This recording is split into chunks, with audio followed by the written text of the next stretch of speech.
Sejalak dina waktu hari tengah goler, manehanana leuleus teh tangan pengawasa. Dina jero hatina sasambat kanu jadi guruna nyatana si Barong sangkan bisa nulungan ka dirina. Tetela keur teu hatina si Jalak teh diijabah ku pangeran. Curilat celik. Harita si Barong geus pancu nangtung dikikireun si Jalak. Si Jalak harita dirabaan pelebah dadana, dirampaan tetela tatu anu lumayan parna. Sabada kitu mah regeyang curilat harita si Barong mangku mawa si Jalak ka padumukanana. Gancangna carita para kaum dangu, si Jalak harita geus aya di padumukan guruna nyatana di Pasir Pati. Di hiji imah harita si Jalak teh digolerkeun dina talupu. Sabada kitu mah di ubaran tatuna. Rupa-rupaning ramuan-ramuan geus disadiakeun ku si Barong. Harita eta ramuan teh ditempel-tempelkeun dina tatuna si Jalak. Ku kitu oge geus ngarti si Barong teh. Si Jalak geus tarung jeung si Kacung lantaran jurus anu digunakeun teh da memang jurus-jurus anu geus diwiridkeun geus diwariskeun ku si Barong ka si Kacung.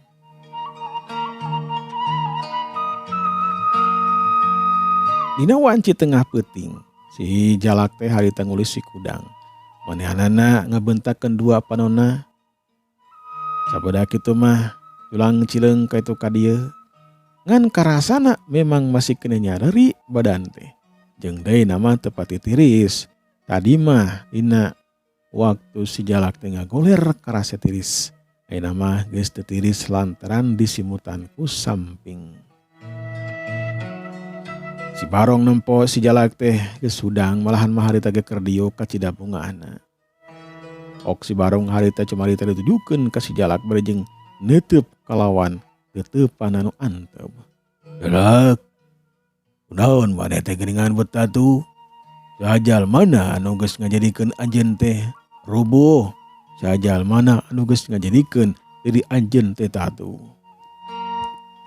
Si Jalak neuteub seukeut harita ka si Barong. Manehanana can kumpul lelembutanana, saha atuh eta jalma nu aya di hareupeunna. Tapi dilaku lama si Jalak sadar yen anu aya di hareupeunna nyatana si Barong guruna. Ok si Jalak. Ngenye-enye da mah. Ieu teh ge guru.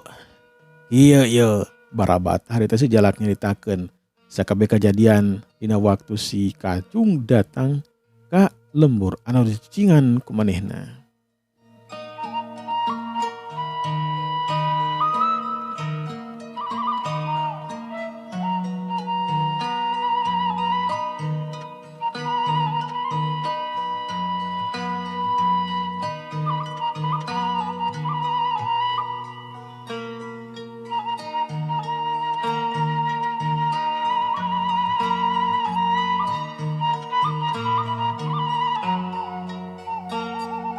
Ya gitu Ki Guru. Sakabeh kajadiannya enak masih Kacung teh jadi sombong. Adiguna ku pedages diwaris rupa-rupaning ilmu ku Ki Guru. Ulangan sababaraha geprakan oge ngagoler. Roboh Ki Guru. Ilmuna memang hebat si Kacung teh.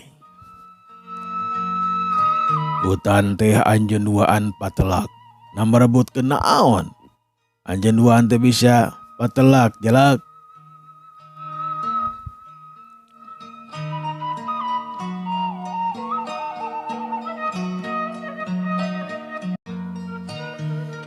Ngeunaan eta mah Ki Guru. Jika nama si Kacung teh keseleun ka kuring lantaran kuring teh sok nitah ka manehanana. Unggal poe teh sok dititah bae ku kula.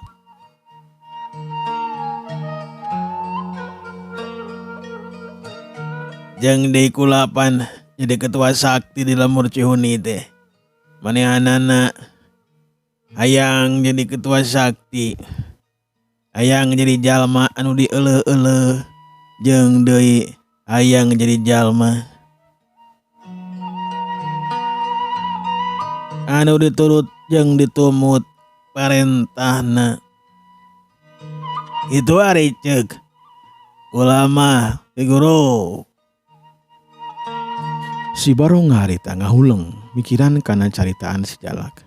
Sapinuhna memang terpercaya si Barong teh. Percayana saeutik sawareh mah teu percayaan.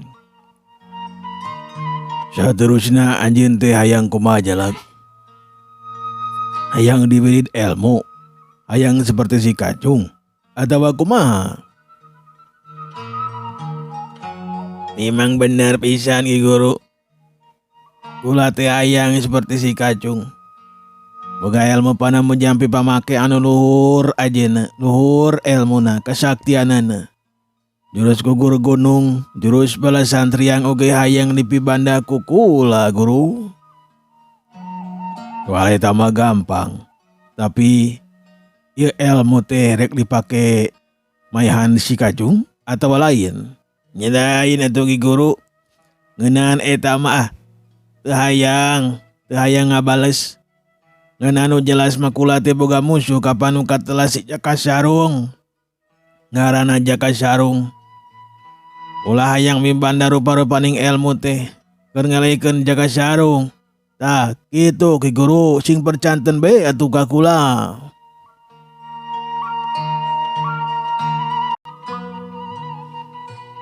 Si Barong sebenarnya mah terpercayaan karena caritaan si Jalak.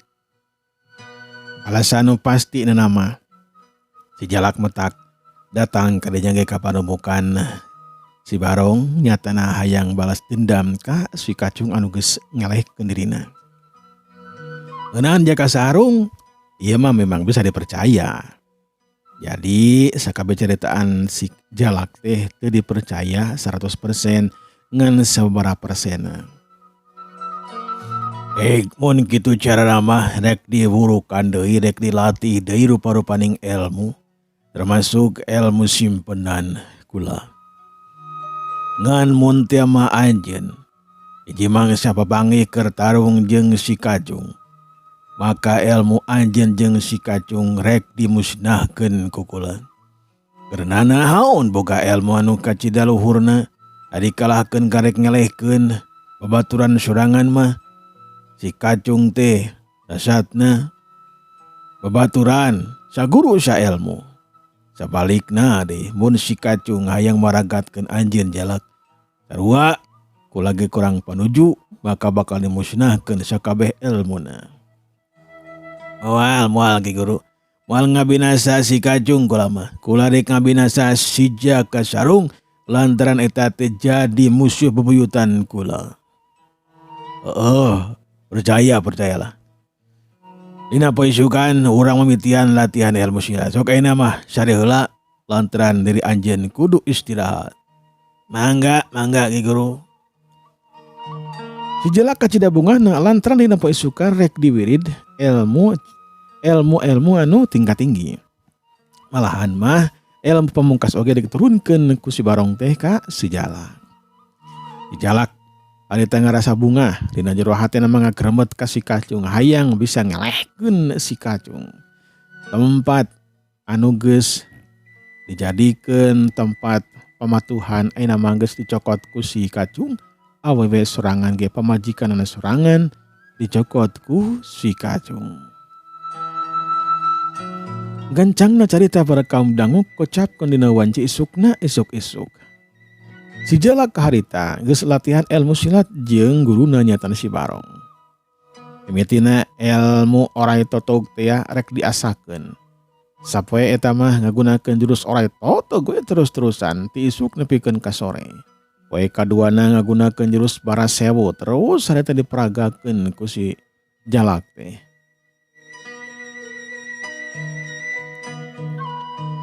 Jurus orai toto geus sampurna, jurus barasewu oge ngan sapoe jadi sampurna.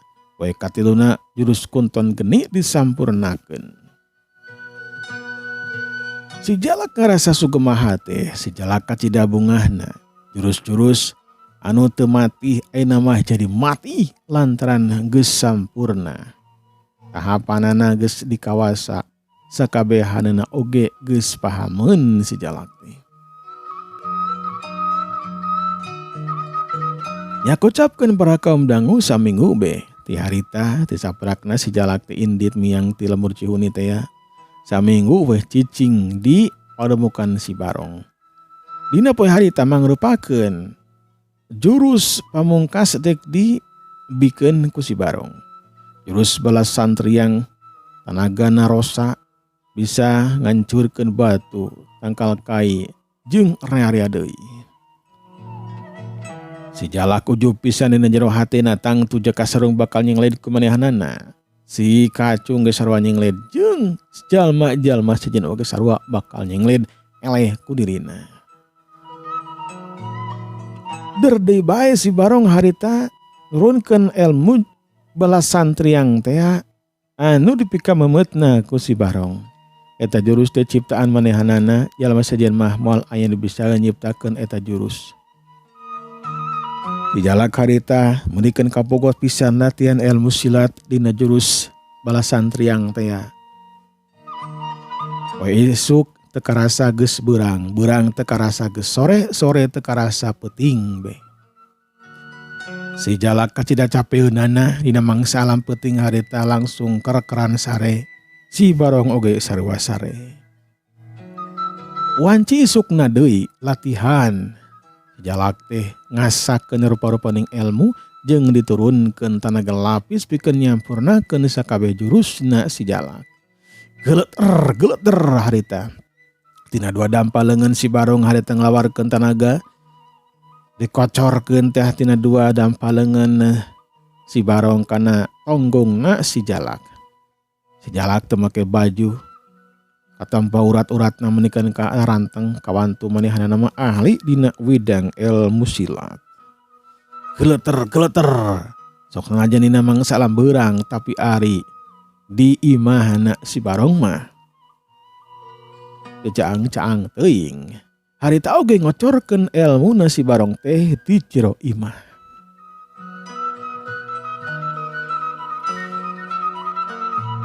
Dina kayaan dikocorkeun ilmu si Barong teh ka si jalak. Jero joy dina jero hati si jalak teh hayang ngabinasa anu jadi guruna. Naon anu jadi motivasina? Anu jadi motivasina mun teh mah si Barong teu buru-buru dibereskeun, teu buru-buru diparagatkeun nyawana. Tangtu si Ogen, si Badog jeung anu sejenna mun teh mah eleh tarung ku dirina bakal datangna teh ka dieu. Nyatana ka pademukan si Barong. Beukililah eta kakuatan teh beuki ngageleter beuki tarik kana gelapis harita menikeun ka nyulusup kana daging, nyulusup harita kana sumsum balu. Si Barong harita menikeun ka ngesang ngoprot kesangnana teh. Si jalak oge sarua ngoprot ngesang, tapi tanaga mah full. Si jalak mah sapinuhna 100% data digunakan. Sedangkan si Barong tenagana ngurangan lantaran geus dibikeun ka si jalak teh ya. Mun ditingali kana jumlah tanagana nama aya kana 60% deui. Si Barong rika tarita teh rek nyabut dua dampaleungeunna tina tonggong si jalak. Tapi edas. Dampaleungeun si Barong nempel pagu dina tonggongna si jalak. Si Barong harita beberge gedek nyabut dampaleungeun anu nempel dina tonggongna si jalak. Tapi beuki paguh wae nempel rapat lir ibarat kana leugeut. Si jalak harita geus hasil ngagunakeun elmuna. Ilmu anu dipibanda cikeneh teh digunakeun kana jadi guruna. Si Barong mun delik atena jadi tugena jantung naratuk tutunggulan sok bisi si jalak teh ngabinasa ka dirina. Beukililah kulantaran nempel teh dampaleungeun si Barong teh kana tonggongna si jalak. Beukililah teh beuki ngaleulesan. Tanaga terus-terusan arasup kana badan si jalak, ari tanagana si Barong harita ngurangan. Beukililah teh beuki parna bae nguranganana. Ok si Barong harita cuma ditujukeun ka si jalak. Jalak, lepaskeun euy. Lepaskeun ieu dampaleungeun abah ya. Dampaleungeun kula, lepaskeun sok buru. Lepaskeun bahaya ieu, bahaya. Si jalak teh cumarita, manehanana pura-pura sare. tungkul we. Padahal mah ngagunakeun jurus anu hebat. Bekila teh tanaga si Barong beki leuseuh. Dina sesa-sesa tanaga harita si Barong nyebut dampaleungeunna anu nempel. Sat polonyon. Dua dampaleungeun si Barong harita molonyon. Keburu si Barong harita teh namru dina taneuh harita jadi leuleus. Sok najan masih kene leuleus, si Barong nyobaan harita munial hudang. Tanaga si Barong kira-kira mah 25% deui. Sedengkeun tanagana si Jalak kacidarosana aya kana 200%. Jadi 2 lapis tikeleun, 2 tikeleun tanaga si Jalak teh sabada dikocorkeun ilmu panamu jampe pamakena si Barong. Ampura Ki Guru ye nya. Ampura pisan bae. Mun teh mah Ki Guru masih kene aya di kieuna, tangtu si Kacung bakal datang di ka dieu si Ogen si Badog jeung anu sejina oge. Oyahna bae ieu mah nya Ki Guru hampura ieu. Surilat. Si Jalak tengah jurulat langsung hantam kana dadana si Barong ngagunakeun jurus gugur gunung. Pogo we tumrapna ka si Barong harita reuas. Hiup cubet. Gila atuh eta mah. Panarajangna si Jalak teh meneran pisan kana dadana si Barong. Barang tepi dampaleungeun si Barong teh kana dadana si Barang tepi dampaleungeun si Jalak teh kana dada si Barong langsung muncrat getihna harita tina sungutna. Nyebrot harita teh ngan untung we si Jalak nyingcat bisi kakeunaan ka dirina. Geus kitu harita hiuk cubet dijejek harita dadana si Barong teh kubrag langsung namru. Si Barong teu nyangka tetela aya murid anu durhaka ka dirina. Di bageuran kumanehanana dibere ilmu anu hebat tetela eta jalma teh nu katelah si Jalak teh ya jahatna kacida jahat pisan. Anjeun jadi murid durhaka Jalak teu sopan kadewek hiji mangsa siap bakal kojor kuleungeun jalma anu mika cinta kana perdamaian. Gandeng sia hiat hiuk cubet. Beungeut si Barong harita dihantem deui ku pereupna si Jalak. Puguh we harita si Barong teh langsung ngagubrag teuing ti bumi alam. Kerejet pulahek we si Barong paragat nyawana ku muridna sorangan nyatana ku si Jalak. Aina mamualaya jalma nu ngahalangan kenapa maksud dan ngaing. Tong boroning batur. Si Jaka Sarung ge moal bisa ngahalangan kenapa maksud dan ngaing. Tungguan Kacung. Bakal dibaleskeun ka nyeri ngaing. Allah waktosna parantos saya perkaum dangu lujeng kantun kesedayana. Wassalamualaikum warahmatullahi wabarakatuh.